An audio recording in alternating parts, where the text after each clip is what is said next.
Anna? Okay, and thank you everyone. Okay, so today's presentation is titled "Loving Yourself in 2021." And what does that mean? Of course, we can talk about a lot of things on different ways we can love ourselves. First, though, I'm going to try to advance the slide somehow. Oh, there we go. So, but I'm going to try to keep it simple and pare it down. And this is kind of an overview of what I'll share and talk about. First, I'll give you a little more background about myself, and we'll look at loving yourself, self-love, and self-care. Are they one and the same, different? And how we can do that is how to love ourselves. One way is I'm going to focus on pursuing goals, basically, and using this acronym, Sensei, which I don't know if any of you are familiar with that, but we'll get into it. And then we'll conclude, basically, and have time for question and answer if anybody has any questions. So as Shauna mentioned, I'm one of the personal support counselors on campus, and there's Aris. He's here as well.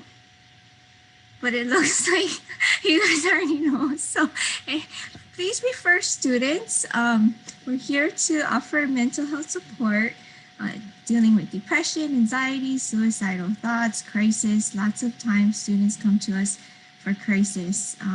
That's when they could have the support can start a lot earlier and sooner, which would be ideally, but when the crisis hits and it comes to a breaking point, whether with school and life and work and stress, that's usually when we get the calls or get our emails. So the best way to schedule an appointment is through email right now, as we're doing telehealth sessions, and it's free, it's confidential. We don't use Zoom because that's not as secure. It's fine for this kind of setting, but with because it's still, we want to use a HIPAA compliant kind of platform. So something like doxy.me, that's what I use with students. And there's many more layers of security that way. So my background is in social work as a licensed clinical social worker, and I'm from here originally. I worked in Oahu prior to, I just moved back, living in Oahu, moved back a few years ago. Have my social work background is in like hospice and organ tissue donation, end of life care, death and dying, and grief and bereavement, and really have a heart for that area, and just that we all deal with loss, and whether it's death itself, but a lot of change. So grief is just a part of um, our healing process and our growth, and this last year is a lot of transition for all of us, of course, with COVID. So that's my professional background. So I wanted to share a little something. I was trying to think of hobbies. I used to like to run when I had more time, but arts and crafts is a way that I also try to relax and bake. I like to try to do some healthy baking. So I have two sons, a 6-year-old and a 9-year-old, and that 9-year-old's into video games and I'm not, but the 6-year-old likes arts and crafts. So for Christmas, we got him like a rock painting kit, and so I want to share my rocks with you. So here's a fish, and this one is a lion. this one is the 9-year-old made this. The 6-year-old made a watermelon, but I think he did the seeds backwards. He put the seeds on the green part and not on the red part. It's okay. And I got my husband to join us. So he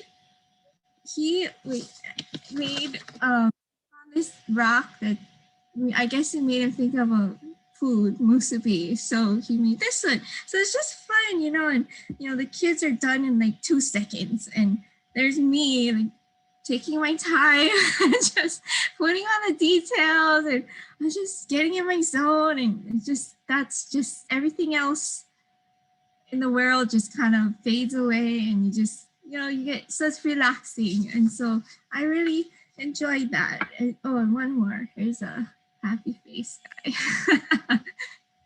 Okay, so let's go on. What's the next one?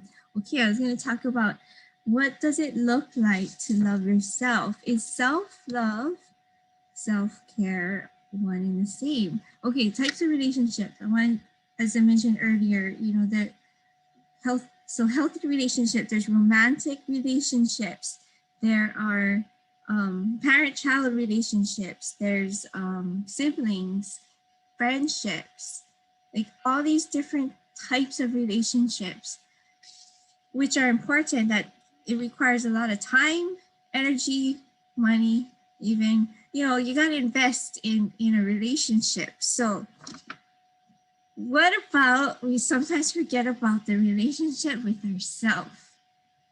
That's what the self-love part and the self-care is all about. It's about that relationship with yourself. So self-care is loving yourself. It's and it's not selfish. It's basically turning all that love that you give to others onto yourself. Because I'm sure you guys give so much and help others and care about them, and sometimes it comes at a cost to you, like your sacrifice, or just your time, your energy, and then you're like, oh my gosh, I'm wiped out and burnt out. I haven't eaten, I haven't drank anything all day, and now you're irritable and tired. And so, like, when do you take care of yourself? So that's what the self-care is about, and that's what, like, rock painting was about for me. That's part of the self-care, is finding things that you enjoy, that bring you that's life-giving. So it could be it's maybe it's the outdoors, maybe it's any kind of other hobbies or interests, yoga, or going surfing, or going to the beach, just or pampering yourself, pedicures, manicures. That's a good thing too, that I don't mind getting every so often. So that's important too, and it's, I know for like the local culture, it's hard to do that to ourselves. We can give that very, very easily to others, but turning it on ourselves, it's a little bit, it's harder to receive. So that's another challenge, to be able to give yourself permission that it's okay. I need to take care of myself as well, so I can take care of others. You see a lot of caregiver burnout in the healthcare field, and even working with the nursing students, or when I was in hospice as a hospice social worker, going into the homes with the hospice patients, and their families are the caregivers, and they're burning out. And so we would even have like a respite program where their loved one could go to the facility and stay for a few days, just to give caregiver some rest. There's volunteers that would relieve the caregiver for a couple hours. Go do what you need to do, whether it's just take a nap, or get some groceries that you want to get, or I don't know, go to their own doctor appointment, or just take care of themselves. So that's again important, and that's what self-care looks like. Okay, so I wanted to talk about what are your goals for 2021? This is still kind of like, in the new year. We're still in February. We talk about New Year's resolutions, right? Every year. So I came up with some ideas, examples of what some New Year's resolutions could be, which, if there's any students listening in, either now or later, could be like I want to do my best in school this year, or these are more um, common kind of goals, right? Is you want to lose weight, especially after the holidays and you indulge in all that great food. Or this is the year I'm going to quit smoking, I'm going to quit vaping, I'm going to drink less alcohol. So all good things. Or maybe it's something about anxiety related. I want to let go of my worries. I want to practice more trust and faith. Um, so maybe you already thought about your goals or you have one in mind, or this is something for you to think about and consider. Um, One goal that I thought about that as I was, which I have to say it to really like, okay, I gotta do it kind of thing, is, you know, continuing education. Part of my licensing is it requires me to get, I have to pursue my own courses, and so these are self-study courses that I'm doing online, and I started it last year. I haven't finished it. I want to try and finish it this year for the summer. I just need the time and I need to take the tests, all that stuff. So that's one of my goals. Like I gotta be disciplined and make the time to finish my own continuing education kind of courses. Okay, so let's see. Okay, I want to give you some. This is the main meat of this presentation here that I wanted to help in how this. How are you going to pursue your goals? This acronym is going to help you. Okay, Sensei. It's a Japanese term, and it refers to teacher or master, or I guess the word for word translation in Japanese, which I didn't really know, was the one before. Wait, okay, the one before. But basically, refer to our Japanese school teacher as sensei, right? Which it's also a sign of honor and respect. So in Japan, like they use it in the professional setting too. Any kind of um, master of something, they're revered as, they're referred to as sensei. So each letter is going to represent something, and this is what's gonna help you achieve your goals, and it's through this acronym. Okay. Oh, and why sensei? Because you are going to be your greatest teacher, and you're going to honor and respect yourself as sensei, as your teacher for yourself. Okay, so let's get into it. The S, it stands for stress management. So remember, keeping your goal in mind. Um, this how what can you do? So this is something you can incorporate throughout this year. Is look at how do you manage stress in your life. Can you relax, or what helps you relax? Maybe practicing deep breathing, meditation, praying, journaling. Maybe it's practicing saying no. I mean, that's something that I had to practice a lot because I was like a yes, want to please others, make others happy, and but again, it came at a cost, you know. So to myself, so so maybe it's something that simple as but it's not really that simple. It depends each person. So even something as saying practicing saying no.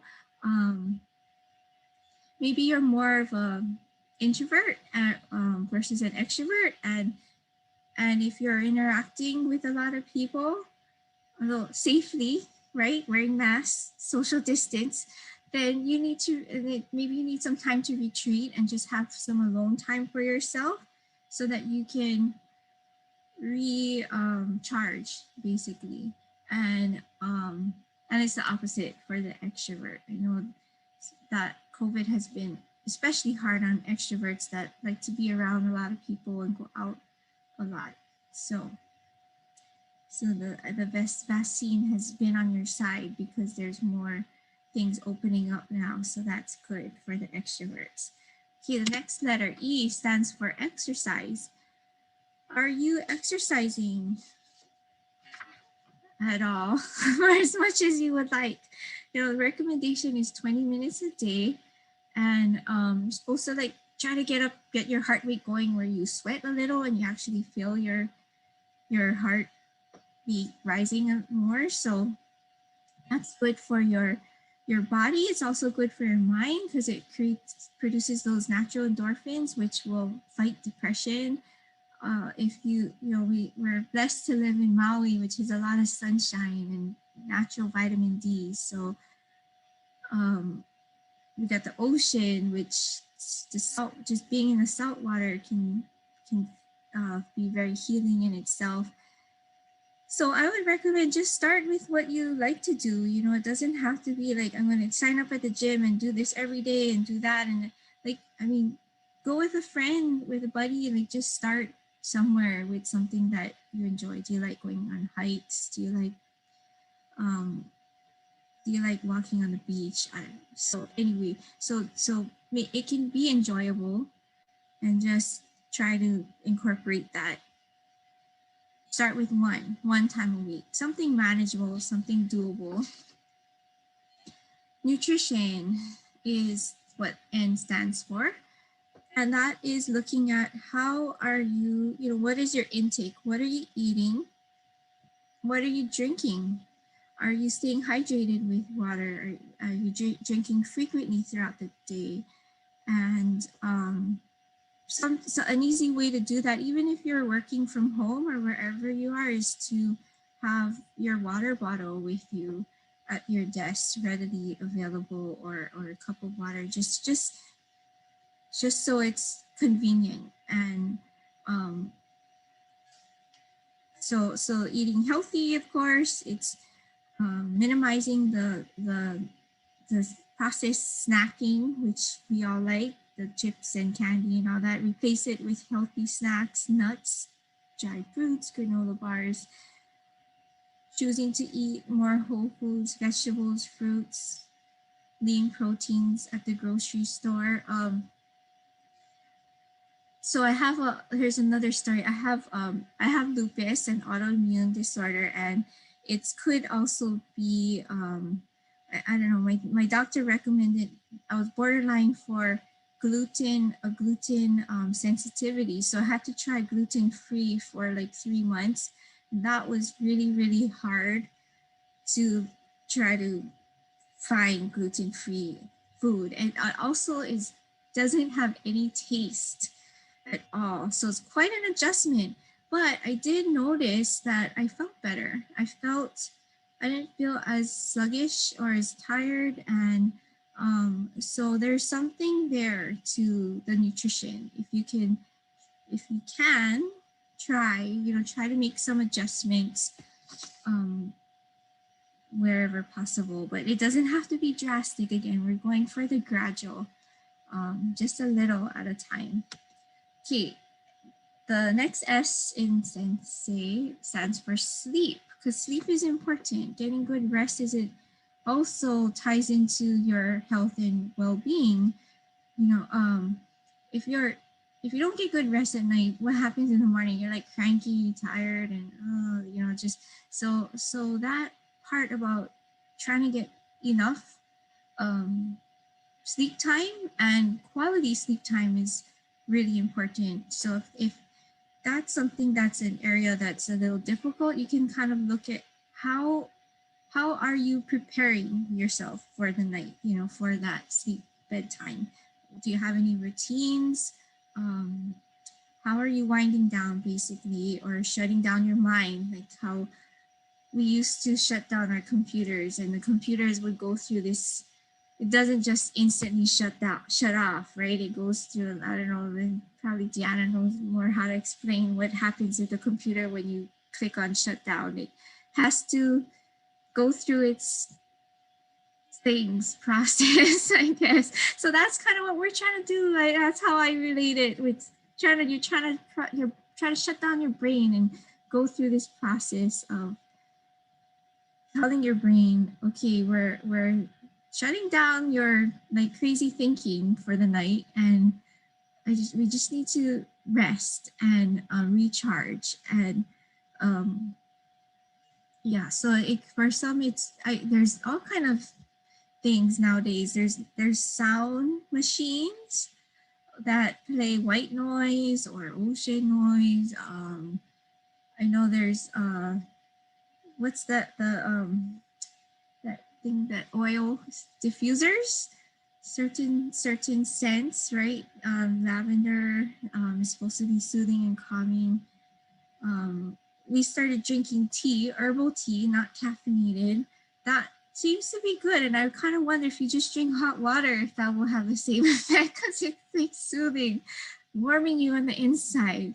Um, for some, it could be, yeah, it could be instrumental music. You know, it's even making sure that you don't, like, your bed is only reserved basically for sleep and sex. So nothing else goes on in your bed. So your mind associates that with one or the other, basically, you know. And so even, you know, for students, when they had to transition to distance learning, some of them were falling asleep, and it turns out they're sitting on their bed trying to do their class. And it's like, well, you know, maybe your brain is just associating that the bed is comfortable, warm, I'm just gonna lie down. So find another spot that's where you're gonna stay awake, where you can stay awake. And that it was something that simple, where they just had to change that a little bit of the environment. So what I'm saying is, if you're doing work on your bed, or you're doing stuff where you're trying to like think a lot, that's also gonna kind of mix up the whole sleep shutting down of your brain, and could affect your sleep. Okay, so E, engagement. This means looking at who are you interacting with or engaging with. If you go back to some of those examples of the New Year's resolutions, and like quitting smoking, quitting vaping,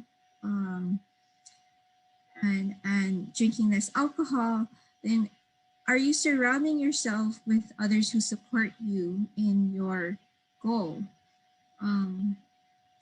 Or are you going to places that are like, you're by others that don't you know have that, or they're not supportive of that, and they're so it's who are you.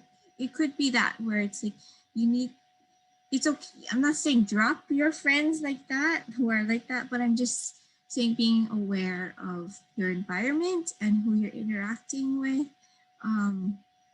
Maybe it's trying to find, making sure you need a support system. We all need support. We can't do this life alone by yourself. We're not really designed to isolate, to be like that. So it's important to at least find people, or go out and initiate that people that you know encourage you, or stay in contact. Thanks to technology, we can stay in contact, you know, with loved ones or friends and family near and far, and just go to them to help you to stay on track with meeting your goal for this year. So even it could even tie into school, you know, like surrounding yourself with others who support you in school, who encourage you to study, and not hold it against you or make you feel guilty. Campus is still open for students, so that's great. You know, I mean, where everyone on campus is all for student success. So that's the perfect environment to put yourself in, I think, you know, safely. That if school, trying to do your best in school is one of your goals. Okay, and the last letter, I, stands for inspiration. After all this, sometimes it's like, this is a lot of work. I'm exhausted. I get discouraged. I didn't exercise one day, or I slipped and I ate that Krispy Kreme donut. You know, so sometimes you fall and it's okay, but you get back up. And that's what the inspiration stands for and reminds you, like, why am I doing this? What is my inspiration? Like, what is my motivation? I think about Louis and the Chancellor Hokuana and the hua. It's kind of like the hua thing, right? Like finding your hua, finding that reason, like that core within that.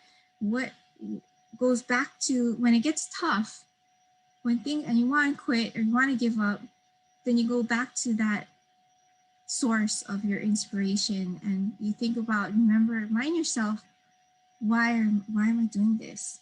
And it could be like maybe you're trying to quit smoking, or you're back in school and you're pursuing your education because you're doing this for your family, you're doing this for your kids. You want a better future for all of you, for them, for yourself. Want you be an example to them that they can overcome, just like you. So those are the things that you go back to remind yourself, that when times get tough. Let's see. So it's the hope. It's the hope that keeps you going when it's tough and difficult, and when you're faced with discouragement. Okay, so conclusion already. So basically, I want to just leave you that with that message that loving yourself is not selfish. It's important and necessary. And what that looks like in the form of self-care. It's even pursuing your goals and how to pursue them through this. If you can remember this acronym, I kept it up there because I wanted you to, if you can, either write it down, but I'm glad this is recorded. It's just these 1, 2, 3, 4, 5, 6 things to keep in mind, and which will keep you on track to achieving your goal for yourself. S for stress management, E, exercise, N for nutrition, S, sleep, getting good rest, and E, engagement, like who are you interacting with, and make sure you have support people in your life, and the I of the inspiration that ties it all together. Why are you taking on this challenge, and why are you doing what you're doing? That's going to keep you going when it feels like the light is dim. So that's my presentation. I think my next one is just like a mahalo. Yeah. So questions, comments. I'm going to go back here in case you guys want to just reflect on that.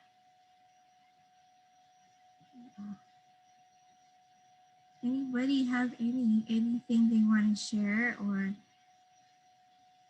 any questions?